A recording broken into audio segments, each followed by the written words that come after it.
जय भीम दोस्तों। एक नाम, एक आंदोलन, एक क्रांति, बाबा साहेब डॉक्टर भीमराव अंबेडकर, जिन्होंने सदियों की गुलामी को चुनौती दी, समाज को नई दिशा दी। लेकिन क्या आप जानते हैं, उनके इस महान मिशन के पीछे कुछ ऐसे क्रांतिकारी भी थे जिन्होंने अपनी जान की बाजी लगा दी।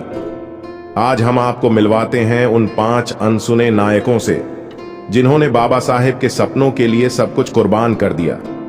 ये वो शख्सियतें हैं जिनके बलिदान की गूंज इतिहास के पन्नों में दब गई, लेकिन आज हम उनकी कहानी आपके सामने ला रहे हैं।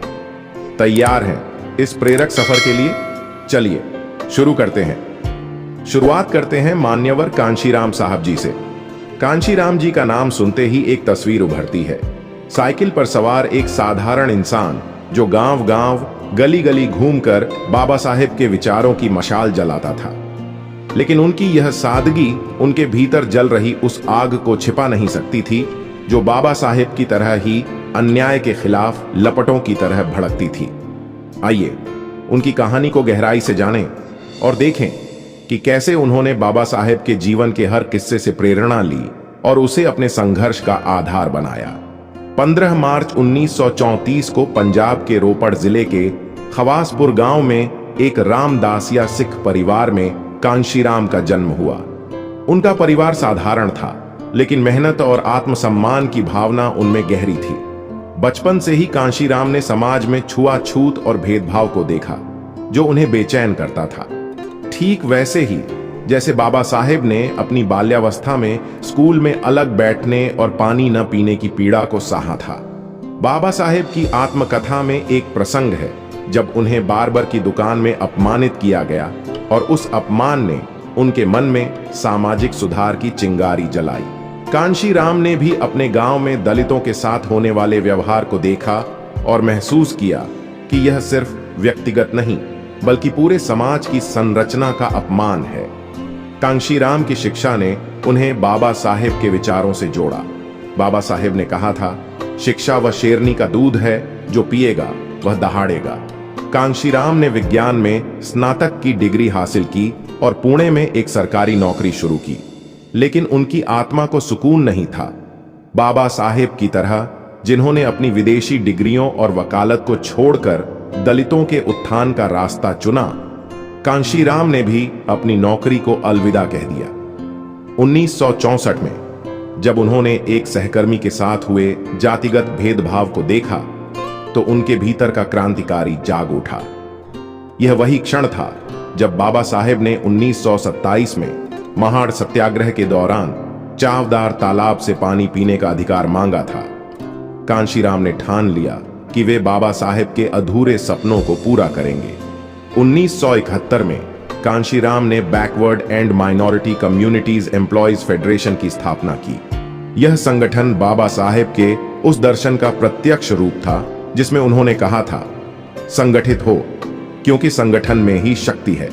बाबा साहेब ने 1942 में अखिल भारतीय अनुसूचित जाति महासंघ बनाया था ताकि दलित समाज को एकजुट किया जाए। कांशीराम ने इसे और व्यापक किया, जिसमें न सिर्फ दलित बल्कि पिछड़े, आदिवासी और अल्पसंख्यक भी शामिल हुए।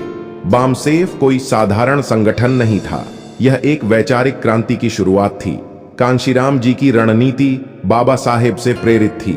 बाबा साहेब ने अपने अनुयायियों को सिखाया था कि शिक्षा और जागरूकता ही सामाजिक बदलाव का आधार है। कांशीराम ने बामसेफ के माध्यम से सरकारी कर्मचारियों को जोड़ा जो शिक्षित थे और समाज में बदलाव ला सकते थे। वे गांव-गांव गए, लोगों से मिले और बाबा साहेब की किताबें जैसे अनाहिलेशन ऑफ कास्ट और बुद्धा एंड हिज धम्मा के विचारों को सरल भाषा में समझाया। ठीक वैसे ही जैसे बाबा साहेब ने 1956 में नागपुर में लाखों लोगों को बौद्ध धर्म की दीक्षा देकर उन्हें नई पहचान दी थी, लेकिन इस राह में खतरे कम नहीं थे। बाबा साहेब को भी अपने जीवन में कई बार जान का खतरा उठाना पड़ा था, जैसे जब महाड़ सत्याग्रह के दौरान सवर्णों ने उन पर हमला करने की कोशिश की। कांशीराम को भी सवर्ण वर्चस्व की ताकतों ने निशाना बनाया। उनकी सभाओं पर हमले हुए, उन्हें धमकियां मिली, फिर भी वे डटे रहे। बाबा साहेब ने कहा था, मैं मर सकता हूं लेकिन मेरा मिशन नहीं मरेगा। कांशीराम ने इस बात को आत्मसात कर लिया था। 1984 में कांशीराम ने बहुजन समाज पार्टी की स्थापना की। यह बाबा साहेब के उस सपने का साकार रूप था जिसमें उन्होंने दलित बहुजन समाज को राजनीतिक सत्ता हासिल करने की बात कही थी। बाबा साहेब ने 1956 में रिपब्लिकन पार्टी ऑफ इंडिया की नींव रखने की योजना बनाई थी, लेकिन उनकी असमय मृत्यु ने इसे अधूरा छोड़ दिया। कांशीराम ने इस अधूरे सपने को पूरा किया। बहुजन समाज पार्टी का प्रतीक हाथी बाबा साहेब के बौद्ध दर्शन से प्रेरित था, जो शक्ति और शांति का प्रतीक है। कांशीराम ने साइकिल यात्राएं शुरू की, जो बाबा साहेब के गांव-गांव जाकर लोगों को जागरूक करने की परंपरा को आगे बढ़ाती थीं। वे उत्तर प्रदेश, बिहार, मध्य प्रदेश जैसे राज्यों में गए, जहां दलित बहुजन समाज सबसे ज्यादा दबा हुआ था। उनकी सभाओं में जय भीम की गूंज होती थी, जो बाबा साहेब के अनुयायी बाबू हरदास द्वारा शुरू किए गए नारे को जीवित रखती थी। लेकिन इस राजनीतिक क्रांति ने सवर्ण और सत्ताधारी वर्ग को बेचैन कर दिया। कांशीराम पर हमले हुए, उनकी रैलियों में बाधा डाली गई। बाबा साहेब को भी 1930 के दशक में नासिक के कालाराम मंदिर सत्याग्रह के दौरान हिंसा का सामना करना पड़ा था। कांशीराम ने इन हमलों को हल्के में लिया और कहा, जब तक हम सत्ता नहीं छीनेंगे तब तक हमें चैन नहीं मिलेगा। उनकी यह बात बाबा साहेब के उस कथन को दोहराती थी जिसमें उन्होंने कहा था, राजनीतिक सत्ता सामाजिक सुधार की कुंजी है। कांशीराम जी का जीवन आसान नहीं था। वे कभी शादी नहीं किए, न ही कोई निजी संपत्ति बनाई। उनका सारा समय, सारी ऊर्जा बाबा साहेब के मिशन को समर्पित थी। बाबा साहेब ने भी अपनी जिंदगी दलित उत्थान के लिए कुर्बान कर दी थी। उनकी सेहत 1950 के दशक में खराब होने लगी थी, फिर भी वे रुके नहीं। कांशीराम की भी यही कहानी थी। लंबी साइकिल यात्राएं, अनगिनत रैलियां और निरंतर तनाव ने उनकी सेहत को कमजोर कर दिया। उन्हें मधुमेह और हृदय संबंधी समस्याएं हो गईं, फिर भी वे रुके नहीं। 2004 में एक स्ट्रोक ने उन्हें गंभीर रूप से बीमार कर दिया, लेकिन उन्होंने मायावती को अपना उत्तराधिकारी बनाकर बाबा साहेब के मिशन को जीवित रखा। 9 अक्टूबर 2006 को दिल्ली में मात्र 72 साल की उम्र में कांशीराम जी ने अंतिम सांस ली। उनकी मृत्यु सिर्फ एक व्यक्ति की नहीं थी, यह एक ऐसे योद्धा का जाना था जिसने बाबा साहेब के सपनों के लिए अपनी जिंदगी को दांव पर लगा दिया। बाबा साहेब ने 1956 में अपनी मृत्यु से पहले कहा था, मैंने जो मशाल जलाई है उसे तुम्हें आगे ले जाना है। कांशीराम ने उस मशाल को न सिर्फ थामा, बल्कि उसे और तेज रोशनी दी। उनका बलिदान उन लाखों लोगों के लिए प्रेरणा है जो आज भी बाबा साहेब के रास्ते पर चल रहे हैं। मान्यवर कांशीराम जी ने बाबा साहेब के हर उस किस्से को जिया जो अन्याय के खिलाफ लड़ने की प्रेरणा देता है। उनकी कुर्बानी आज भी हमें सिखाती है कि सच्चा क्रांतिकारी वही है जो अपने लिए नहीं बल्कि समाज के लिए जीता और मरता है। दूसरे नंबर पर आते हैं बाबू हरदास LN। जय भीम, यह नारा आज हर उस दिल की धड़कन है जो बाबा साहेब डॉक्टर भीमराव अंबेडकर के मिशन को जीता है। लेकिन क्या आप जानते हैं इस नारे की पहली गूंज किसने उठाई थी? वह थे बाबू हरदास LN, एक ऐसा क्रांतिकारी जिसने बाबा साहेब के सपनों को अपने खून पसीने से सींचा और उनके लिए अपनी जिंदगी को दांव पर लगा दिया। बाबू हरदास का नाम इतिहास के पन्नों में भले ही कम गूंजता हो, लेकिन उनकी कुर्बानी बाबा साहेब के आंदोलन की नींव में एक मजबूत पत्थर की तरह बनी हुई है। आइए उनकी कहानी में उतरें और देखें कि कैसे उन्होंने बाबा साहेब के हर कदम, हर संघर्ष से प्रेरणा लेकर दलित समाज को नई रोशनी दी। 1904 में महाराष्ट्र के नागपुर में एक साधारण दलित परिवार में बाबू हरदास लालचंद नारायण का जन्म हुआ। वह दौर था जब छुआछूत और सामाजिक भेदभाव ने दलितों को हर कदम पर अपमानित किया। बाबू हरदास ने बचपन से ही इस अन्याय को महसूस किया, ठीक वैसे ही जैसे बाबा साहेब ने अपनी बाल्यावस्था में स्कूल में अलग बैठने और पानी न पी पाने की पीड़ा को सहा था। बाबा साहेब की आत्मकथा में एक प्रसंग है जब उन्हें एक बैलगाड़ी से उतार दिया गया क्योंकि वह अछूत थे। इस अपमान ने बाबा साहेब के मन में क्रांति की चिंगारी जलाई। बाबू हरदास के साथ भी कुछ ऐसा ही हुआ। नागपुर के गांवों में जहां दलितों को मंदिरों में प्रवेश नहीं मिलता था, हरदास ने इस भेदभाव को अपने दिल में उतार लिया और ठान लिया कि वह इस अन्याय के खिलाफ लड़ेंगे। बाबू हरदास की शिक्षा सीमित थी, लेकिन उनकी बुद्धि और जुनून असाधारण था। बाबा साहेब ने कहा था, शिक्षा वह हथियार है जो हर तरह की गुलामी को तोड़ सकता है। हरदास ने इस बात को आत्मसात किया। उन्होंने स्वयं को शिक्षित करने के लिए किताबों का सहारा लिया और बाबा साहेब के लेखन, खासकर अन्नाहिलेशन ऑफ कास्ट को पढ़ा। बाबा साहेब की तरह जिन्होंने कोलंबिया और लंदन में पढ़ाई करके दुनिया को चौंकाया, हरदास ने भी अपनी सीमित संसाधनों में ज्ञान की ताकत को पहचाना। वे नागपुर के दलित समुदाय में जागरूकता फैलाने लगे और यहीं से उनकी मुलाकात बाबा साहेब से हुई। 1920 के दशक में जब बाबा साहेब ने महान सत्याग्रह शुरू किया, बाबू हरदास उनके सबसे करीबी सहयोगियों में से एक बन चुके थे। महान सत्याग्रह में जब बाबा साहेब ने दलितों को चावदार तालाब से पानी पीने का अधिकार दिलाने के लिए सवर्णों के खिलाफ खड़े होने का आह्वान किया, बाबू हरदास ने नागपुर से अपने समुदाय को संगठित किया। वे उस भीड़ का हिस्सा थे जो बाबा साहेब के पीछे चली, न डरते हुए न झुकते हुए। उस दिन जब सवर्णों ने सत्याग्रहियों पर हमला किया, हरदास ने अपनी जान जोखिम में डालकर अपने साथियों को बचाया। यह वही साहस था जो बाबा साहेब ने दिखाया था जब वे नासिक के कालाराम मंदिर सत्याग्रह में सवर्णों की हिंसा के सामने अडिग रहे। लेकिन बाबू हरदास का सबसे बड़ा योगदान था जय भीम नारा। 1930 के दशक में नागपुर में उन्होंने यह नारा दिया जो बाबा साहेब के प्रति सम्मान और उनके मिशन के प्रति समर्पण का प्रतीक बना। यह नारा सिर्फ शब्द नहीं था, यह एक क्रांति की पुकार थी जो दलित समाज को एकजुट करती थी। बाबा साहेब ने खुद इस नारे को सुना और इसे अपनाया। जैसे बाबा साहेब ने अपने भाषणों में शिक्षित करो, संगठित करो, संघर्ष करो का मंत्र दिया, वैसे ही हरदास ने जय भीम को हर दलित के दिल की आवाज बना दिया। हरदास ने नागपुर में दलितों के लिए स्कूल और पुस्तकालय शुरू किए, ठीक वैसे ही जैसे बाबा साहेब ने पीपल्स एजुकेशन सोसाइटी की स्थापना की थी। वे गांव-गांव गए, लोगों को बाबा साहेब के विचारों से जोड़ा। लेकिन इस राह में खतरे कम नहीं थे। जुनून से नाराज था। कई बार उनकी सभाओं पर पथराव हुआ, उन्हें धमकियां मिली। बाबा साहेब को भी 1920 से 30 के दशक में ऐसी ही हिंसा का सामना करना पड़ा था जब उनके घर पर हमले की कोशिश हुई।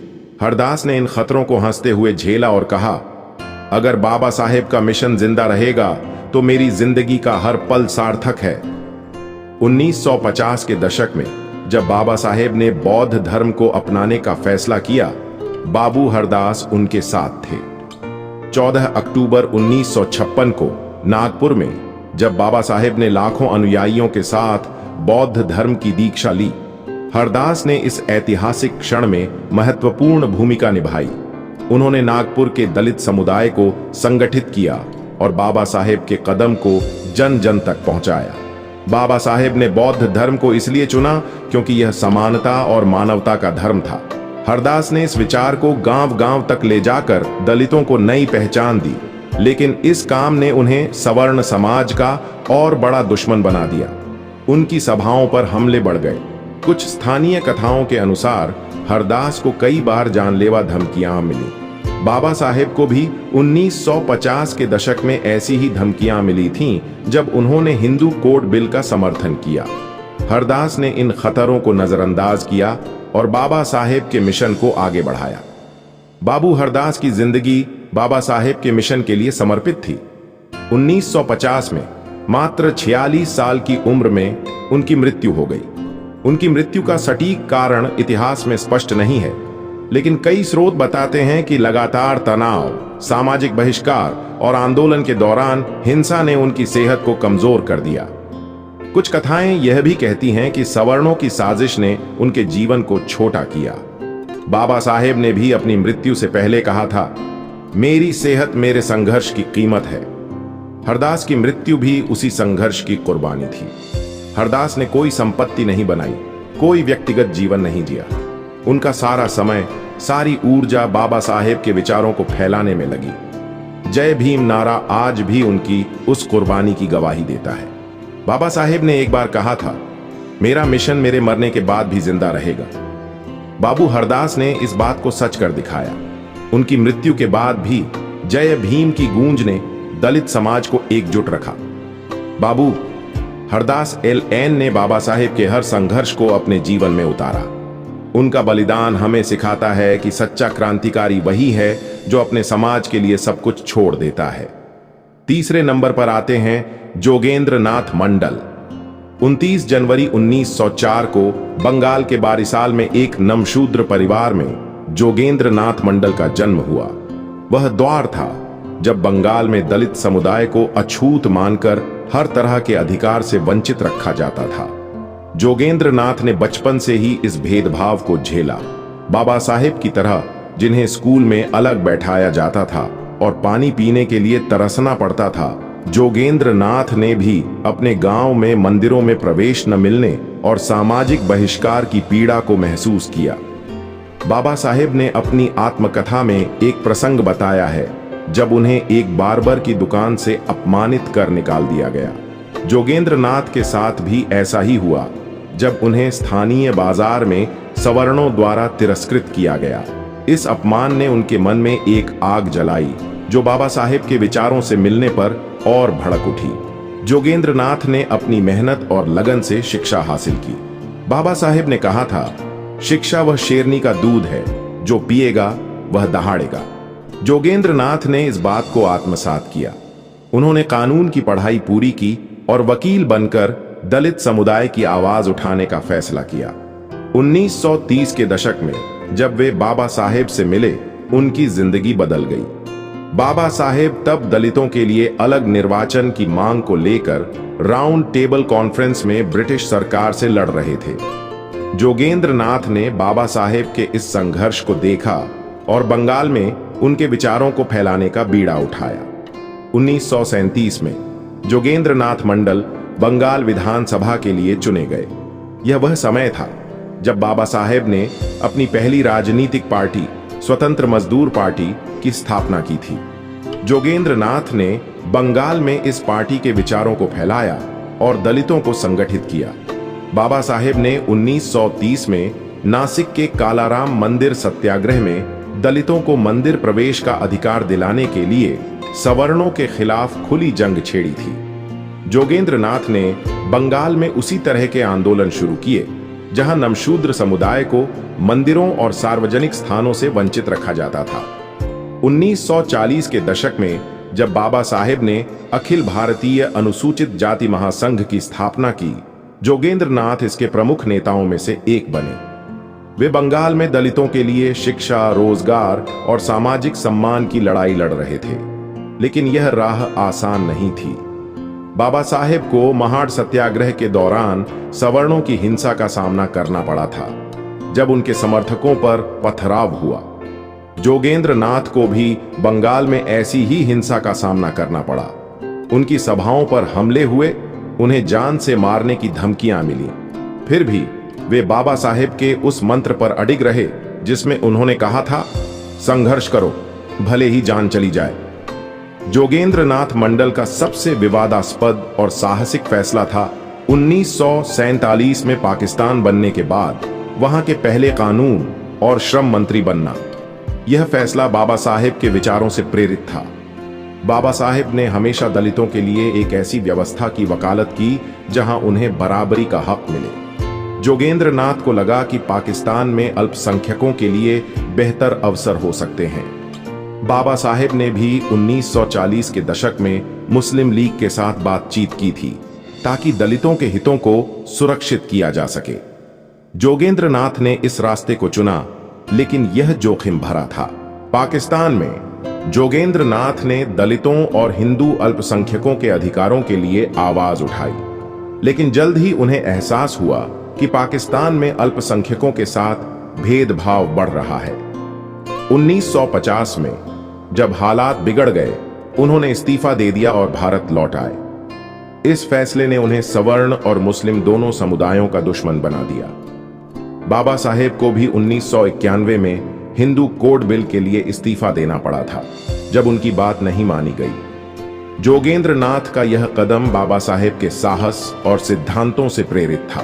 भारत लौटने के बाद जोगेंद्र नाथ को सामाजिक और राजनीतिक बहिष्कार का सामना करना पड़ा। उन्हें पाकिस्तान समर्थक कहकर बदनाम किया गया। बाबा साहेब ने भी अपने जीवन में ऐसी ही बदनामी झेली थी जब उन्हें राष्ट्र विरोधी कहा गया। जोगेंद्र नाथ ने इन हमलों को चुपचाप सहा, लेकिन अपने मिशन से कभी पीछे नहीं हटे। जोगेंद्र नाथ मंडल की जिंदगी बाबा साहेब के मिशन के लिए समर्पित थी। भारत लौटने के बाद वे बंगाल में दलितों के लिए काम करते रहे, लेकिन उनकी सेहत बिगड़ती गई। लगातार सामाजिक बहिष्कार, धमकियां और तनाव ने उनके शरीर को कमजोर कर दिया। कुछ स्रोत बताते हैं कि उनकी मृत्यु में सवर्णों की साजिश भी शामिल थी, लेकिन प्रामाणिक दस्तावेज इसकी पुष्टि नहीं करते। 5 अक्टूबर 1968 को मात्र 64 साल की उम्र में बंगाल के भवानीपुर में उनकी मृत्यु हो गई। बाबा साहेब ने कहा था, मेरा जीवन मेरे समाज के लिए है। जोगेंद्र नाथ ने इस बात को जिया। उन्होंने कोई संपत्ति नहीं बनाई, कोई व्यक्तिगत जीवन नहीं जिया। उनका सारा समय दलित उत्थान के लिए था। उनकी मृत्यु ने एक योद्धा को खो दिया, लेकिन उनका बलिदान आज भी बंगाल के नमशूद्र समुदाय में प्रेरणा देता है। बाबा साहेब ने 1956 में अपनी मृत्यु से पहले कहा था, मेरी मशाल को तुम्हें जलाए रखना है। जोगेंद्र नाथ ने उस मशाल को बंगाल की धरती पर रोशन किया। जोगेंद्र नाथ मंडल ने बाबा साहेब के हर संघर्ष को अपने जीवन में उतारा। उनका बलिदान हमें सिखाता है कि सच्चा क्रांतिकारी वही है जो अपने समाज के लिए हर जोखिम उठाए। चौथे नंबर पर आते हैं दादा साहेब गायकवाड़। 1902 में महाराष्ट्र के नासिक जिले के एक छोटे से गांव में दादा साहेब भाऊराव गायकवाड़ का जन्म एक महार परिवार में हुआ। वह द्वार था जब दलितों को न सिर्फ सामाजिक बल्कि आर्थिक गुलामी का सामना करना पड़ता था। दादा साहेब ने बचपन से ही इस भेदभाव को झेला। बाबा साहेब अंबेडकर की तरह जिन्हें स्कूल में अलग बैठने और पानी न पीने की पीड़ा सहनी पड़ी थी, दादा साहेब गायकवाड़ ने भी अपने गांव में मंदिरों में प्रवेश न मिलने और सवर्णों के तिरस्कार को महसूस किया। बाबा साहेब ने अपनी आत्मकथा में एक प्रसंग बताया है जब उन्हें एक बैलगाड़ी से अपमानित कर उतार दिया गया। दादा साहेब गायकवाड़ के साथ भी ऐसा ही हुआ जब उन्हें स्थानीय बाजार में सवर्णों द्वारा धक्का देकर निकाल दिया गया। इस अपमान ने उनके मन में एक चिंगारी जलाई जो बाद में बाबा साहेब के विचारों से मिलकर क्रांति की आग बन गई। दादा साहेब गायकवाड़ की औपचारिक शिक्षा सीमित थी, लेकिन उनकी इच्छा शक्ति असीम थी। बाबा साहेब ने कहा था, शिक्षा वह हथियार है जो हर तरह की गुलामी को तोड़ सकता है। दादा साहेब ने इस बात को आत्मसात किया। उन्होंने स्वयं को शिक्षित करने के लिए बाबा साहेब के लेखन और भाषणों का सहारा लिया। 1920 के दशक में जब बाबा साहेब ने महाड़ सत्याग्रह शुरू किया, दादा साहेब गायकवाड़ उनके विचारों से गहरे प्रभावित हुए। बाबा साहेब की पुस्तक एनाहिलेशन ऑफ कास्ट को पढ़कर उन्होंने समझा कि सामाजिक सुधार के लिए संगठन और संघर्ष जरूरी है। यहीं से वे बाबा साहेब के मिशन का हिस्सा बन गए।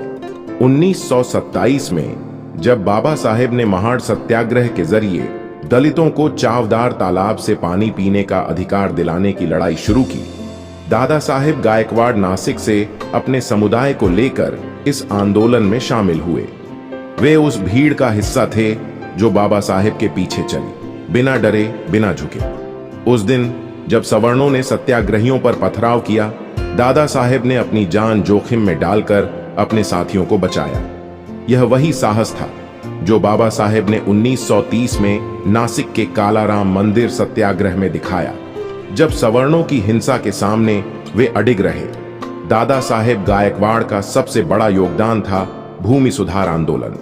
1950 के दशक में जब बाबा साहेब ने दलितों के लिए आर्थिक सशक्तिकरण की बात उठाई, दादा साहेब गायकवाड़ ने इसे महाराष्ट्र की धरती पर लागू किया। बाबा साहेब ने कहा था, जमीन वह नींव है जिसके बिना आर्थिक आजादी अधूरी है। दादा साहेब गायकवाड़ ने इस विचार को हकीकत बनाने के लिए भूमिहीन दलितों को जमीन दिलाने की लड़ाई शुरू की। 1950 के दशक में उन्होंने महाराष्ट्र में भूमि सुधार आंदोलनों का नेतृत्व किया, जहां दलितों को जमींदारों और सवर्णों से जमीन छीन कर दी गई। इस आंदोलन ने सवर्ण जमींदारों को बेचैन कर दिया। बाबा साहेब को भी 1940 के दशक में हिंदू कोड बिल के लिए सवर्णों के विरोध का सामना करना पड़ा था। दादा साहेब गायकवाड़ ने इस विरोध को हंसते हुए झेला और कहा, अगर बाबा साहेब का सपना जमीन पर उतरेगा तो हम हर तूफान से लड़ेंगे। 1956 में जब बाबा साहेब ने रिपब्लिकन पार्टी ऑफ इंडिया की नींव रखने की योजना बनाई, दादा साहेब गायकवाड़ उनके सबसे भरोसेमंद सहयोगियों में से एक थे। बाबा साहेब की असमय मृत्यु ने इस सपने को अधूरा छोड़ दिया, लेकिन दादा साहेब गायकवाड़ ने इसे पूरा किया। 1957 में उन्होंने आरपीआई को औपचारिक रूप दिया और दलितों को राजनीतिक ताकत देने का काम शुरू किया। यह बाबा साहेब के उस दर्शन का प्रत्यक्ष रूप था जिसमें उन्होंने कहा था, राजनीतिक सत्ता सामाजिक सुधार की कुंजी है। दादा साहेब गायकवाड़ ने महाराष्ट्र में आरपीआई को मजबूत किया और दलितों को चुनावों में हिस्सा लेने के लिए प्रेरित किया। वे गांव-गांव गए, लोगों को बाबा साहेब के विचारों से जोड़ा। उनकी सभाओं में जय भीम की गूंज होती थी, जो बाबू हरदास द्वारा शुरू किए गए नारे को जीवित रखती थी। लेकिन इस राजनीतिक जागरूकता ने सवर्ण वर्ग को नाराज कर दिया। दादा साहेब पर कई बार हमले हुए, उनकी सभाओं में पथराव हुआ। बाबा साहेब को भी 1930 के दशक में कालाराम मंदिर सत्याग्रह के दौरान ऐसी ही हिंसा का सामना करना पड़ा था। दादा साहेब गायकवाड़ ने इन हमलों को हल्के में लिया और कहा, बाबा साहेब का मिशन मेरी जिंदगी से बड़ा है। 1956 में जब बाबा साहेब ने नागपुर में लाखों अनुयायियों के साथ बौद्ध धर्म की दीक्षा ली, दादा साहेब गायकवाड़ इस ऐतिहासिक क्षण में उनके साथ थे। बाबा साहेब ने बौद्ध धर्म को इसलिए चुना क्योंकि यह समानता और मानवता का धर्म था। दादा साहेब गायकवाड़ ने इस विचार को महाराष्ट्र के गांव-गांव तक पहुंचाया। उन्होंने दलितों को बौद्ध धर्म अपनाने के लिए प्रेरित किया ताकि वे छुआछूत और जातिगत भेदभाव से मुक्त हो सकें। यह काम आसान नहीं था। सवर्ण समाज ने इसे हिंदू धर्म पर हमला माना और दादा साहेब को निशाना बनाया। उनकी सभाओं पर हमले हुए, उन्हें जान से मारने की धमकियां मिली। बाबा साहेब को भी 1950 के दशक में बौद्ध धर्म अपनाने की घोषणा के बाद ऐसी ही धमकियां मिली थीं। दादा साहेब गायकवाड़ ने इन खतरों को नजरअंदाज किया और बाबा साहेब के मिशन को आगे बढ़ाया। दादा साहेब गायकवाड़ की जिंदगी बाबा साहेब के मिशन के लिए समर्पित थी। 1971 में मात्र 69 साल की उम्र में उनकी मृत्यु हो गई। उनकी मृत्यु का सटीक कारण इतिहास में स्पष्ट नहीं है, लेकिन कई स्रोत बताते हैं कि लगातार तनाव, सामाजिक बहिष्कार और आंदोलन के दौरान हिंसा ने उनकी सेहत को कमजोर कर दिया। कुछ स्थानीय कथाएं कहती हैं कि सवर्णों की साजिश ने उनके जीवन को छोटा किया, लेकिन प्रामाणिक दस्तावेज इसकी पुष्टि नहीं करते। बाबा साहेब ने भी अपनी मृत्यु से पहले कहा था, मेरी सेहत मेरे संघर्ष की कीमत है। दादा साहेब गायकवाड़ की मृत्यु भी उसी संघर्ष की कुर्बानी थी। दादा साहेब ने कोई संपत्ति नहीं बनाई, कोई व्यक्तिगत जीवन नहीं जिया। उनका सारा समय, सारी ऊर्जा बाबा साहेब के विचारों को फैलाने में लगी। उनकी मृत्यु ने एक योद्धा को खो दिया, लेकिन उनका बलिदान आज भी महाराष्ट्र के दलित समुदाय में प्रेरणा देता है। बाबा साहेब ने 1956 में कहा था, मेरी मशाल को तुम्हें जलाए रखना है। दादा साहेब गायकवाड़ ने उस मशाल को महाराष्ट्र की धरती पर रोशन किया। दादा साहेब गायकवाड़ ने बाबा साहेब के हर संघर्ष को अपने जीवन में उतारा। उनका बलिदान हमें सिखाता है कि सच्चा क्रांतिकारी वही है जो अपने समाज के लिए हर जोखिम उठाए। 5वें नंबर पर आते हैं पुन्नालाल बख्शी। 1996 में उत्तर प्रदेश के मेरठ जिले के एक छोटे से गांव में पुन्नालाल बख्शी का जन्म एक चमार परिवार में हुआ। वह द्वार था जब उत्तर भारत में दलितों को अछूत मानकर हर तरह के अधिकार से वंचित रखा जाता था। पुन्नालाल ने बचपन से ही इस भेदभाव को झेला। बाबा साहेब अंबेडकर की तरह, जिन्हें स्कूल में अलग बैठने और पानी न पीने की पीड़ा सहनी पड़ी थी, पुन्नालाल ने भी अपने गांव में सवर्णों के तिरस्कार और मंदिरों में प्रवेश न मिलने की यातना को महसूस किया। बाबा साहेब ने अपनी आत्मकथा में एक प्रसंग बताया है। जब उन्हें एक बार्बर की दुकान से अपमानित कर निकाल दिया गया। पुन्नालाल के साथ भी ऐसा ही हुआ जब उन्हें स्थानीय बाजार में सवर्णों द्वारा धक्का देकर अपमानित किया गया। इस अपमान ने उनके मन में एक चिंगारी जलाई जो बाद में बाबा साहेब के विचारों से मिलकर क्रांति की आग बन गई। पुन्नालाल बख्शी की औपचारिक शिक्षा सीमित थी, लेकिन उनकी बुद्धि और जुनून असाधारण था। बाबा साहेब ने कहा था, शिक्षा वह शेरनी का दूध है, जो पिएगा वह दहाड़ेगा। पुन्नालाल ने इस बात को आत्मसात किया।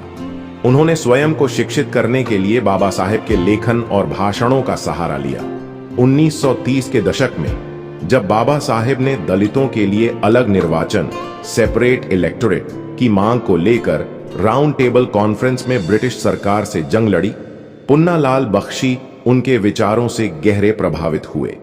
बाबा साहेब की पुस्तक एनाहिलेशन ऑफ कास्ट को पढ़कर उन्होंने समझा कि सामाजिक सुधार के लिए जागरूकता और संगठन जरूरी है। यहीं से वे बाबा साहेब के मिशन का हिस्सा बन गए।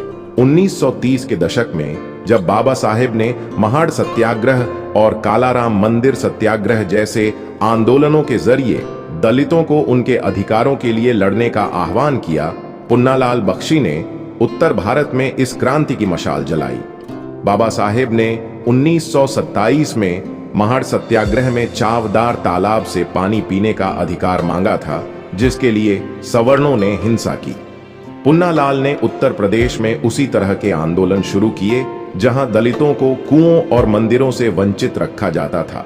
उन्होंने मेरठ, आगरा और कानपुर जैसे शहरों में दलितों को संगठित किया और सवर्णों के खिलाफ खुली जंग छेड़ी। 1940 के दशक में जब बाबा साहेब ने अखिल भारतीय अनुसूचित जाति महासंघ की स्थापना की, पुन्नालाल बख्शी इसके प्रमुख नेताओं में से एक बने। वे उत्तर भारत में दलितों के लिए शिक्षा, रोजगार और सामाजिक सम्मान की लड़ाई लड़ रहे थे। बाबा साहेब ने कहा था, संगठित हो क्योंकि संगठन में ही शक्ति है। पुन्नालाल ने इस मंत्र को उत्तर भारत के गांव-गांव तक पहुंचाया। उन्होंने दलितों को बाबा साहेब के विचारों से जोड़ा और उन्हें सिखाया कि शिक्षा और जागरूकता ही उनकी मुक्ति का रास्ता है। लेकिन यह राह आसान नहीं थी। बाबा साहेब को महाड़ सत्याग्रह के दौरान सवर्णों की हिंसा का सामना करना पड़ा था। पुन्नालाल को भी उत्तर भारत में ऐसी ही हिंसा का सामना करना पड़ा। उनकी सभाओं पर पथराव हुआ, उन्हें जान से मारने की धमकियां मिली। फिर भी वे बाबा साहेब के उस कथन पर अडिग रहे जिसमें उन्होंने कहा था, संघर्ष करो, भले ही जान चली जाए। 1956 में जब बाबा साहेब ने नागपुर में लाखों अनुयायियों के साथ बौद्ध धर्म की दीक्षा ली, पुन्नालाल बख्शी इस ऐतिहासिक क्षण के गवाह थे। बाबा साहेब ने बौद्ध धर्म को इसलिए चुना क्योंकि यह समानता और मानवता का धर्म था। पुन्नालाल ने इस विचार को उत्तर भारत के गांव-गांव तक पहुंचाया। उन्होंने उत्तर प्रदेश के दलितों को बौद्ध धर्म अपनाने के लिए प्रेरित किया ताकि वे छुआछूत और जातिगत भेदभाव से मुक्त हो सकें। बाबा साहेब ने बुद्धा एंड हिज धम्मा में बौद्ध धर्म के सिद्धांतों को सरल भाषा में समझाया था। पुन्नालाल ने इस किताब को उत्तर भारत के दलितों तक पहुंचाया और सभाओं में इसके विचारों को पढ़कर सुनाया। यह काम आसान नहीं था। सवर्ण समाज ने इसे हिंदू धर्म पर हमला माना और पुन्नालाल को निशाना बनाया। उनकी सभाओं पर हमले हुए, उन्हें सामाजिक बहिष्कार का सामना करना पड़ा। बाबा साहेब को भी 1950 के दशक में बौद्ध धर्म अपनाने की घोषणा के बाद ऐसी ही धमकियां मिली थी। पुन्नालाल ने इन खतरों को नजरअंदाज किया और बाबा साहेब के मिशन को आगे बढ़ाया। उन्होंने उत्तर भारत में बौद्ध विहार स्थापित करने में मदद की और दलित समुदाय को नई पहचान दी। बाबा साहेब ने हमेशा कहा था, राजनीतिक सत्ता सामाजिक सुधार की कुंजी है। पुन्नालाल बख्शी ने इस विचार को उत्तर भारत में लागू किया।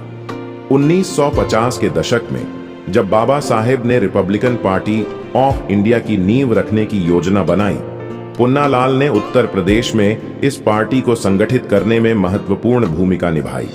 बाबा साहेब की मृत्यु के बाद जब आरपीआई को औपचारिक रूप दिया गया, पुन्नालाल ने उत्तर भारत में इसके लिए आधार तैयार किया। उन्होंने दलितों को चुनावों में हिस्सा लेने और अपनी आवाज उठाने के लिए प्रेरित किया। पुन्नालाल की सभाओं में जय भीम की गूंज होती थी, जो बाबू हरदास द्वारा शुरू किए गए नारे को उत्तर भारत में जीवित रखती थी। लेकिन इस राजनीतिक जागरूकता ने सवर्ण वर्ग को बेचैन कर दिया। पुन्नालाल पर कई बार हमले हुए, उनकी सभाओं में बाधा डाली गई। बाबा साहेब को भी 1930 के दशक में कालाराम मंदिर सत्याग्रह के दौरान ऐसी ही हिंसा का सामना करना पड़ा था। पुन्नालाल ने इन हमलों को हल्के में लिया और कहा, बाबा साहेब का मिशन मेरे लिए सब कुछ है। पुन्नालाल बख्शी की जिंदगी बाबा साहेब के मिशन के लिए समर्पित थी।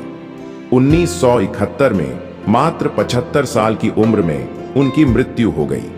उनकी मृत्यु का सटीक कारण इतिहास में स्पष्ट नहीं है, लेकिन कई स्रोत बताते हैं कि लगातार तनाव, सामाजिक बहिष्कार और आंदोलन के दौरान हिंसा ने उनकी सेहत को कमजोर कर दिया। कुछ स्थानीय कथाएं कहती हैं कि सवर्णों की साजिश ने उनके जीवन को छोटा किया, लेकिन प्रामाणिक दस्तावेज इसकी पुष्टि नहीं करते। बाबा साहेब ने अपनी मृत्यु से पहले कहा था, मेरी सेहत मेरे संघर्ष की कीमत है। पुन्नालाल की मृत्यु भी उसी संघर्ष की कुर्बानी थी। पुन्नालाल ने कोई संपत्ति नहीं बनाई, कोई व्यक्तिगत जीवन नहीं जिया। उनका सारा समय, सारी ऊर्जा बाबा साहेब के विचारों को उत्तर भारत में फैलाने में लगी। उनकी मृत्यु ने एक योद्धा को खो दिया, लेकिन उनका बलिदान आज भी उत्तर प्रदेश के दलित समुदाय में प्रेरणा देता है। बाबा साहेब ने 1956 में कहा था, मेरी मशाल को तुम्हें जलाए रखना है। पुन्नालाल बख्शी ने उस मशाल को उत्तर भारत की धरती पर रोशन किया। पुन्नालाल बख्शी ने बाबा साहेब के हर संघर्ष को अपने जीवन में उतारा। उनका बलिदान हमें सिखाता है कि सच्चा क्रांतिकारी वही है जो अपने समाज के लिए हर जोखिम उठाए। इस सीरीज के साथ हमने 5 अनसुने नायकों की कहानी जानी। अब समय है इनके बलिदान को याद रखने और बाबा साहेब के मिशन को आगे बढ़ाने का। जय भीम। दोस्तों, आपको हमारी यह वीडियो कैसी लगी हमें कमेंट करके जरूर बताएं। हमें आपके ओपिनियन का इंतजार रहेगा। वीडियो को यहां तक देखने के लिए आपका बहुत बहुत धन्यवाद।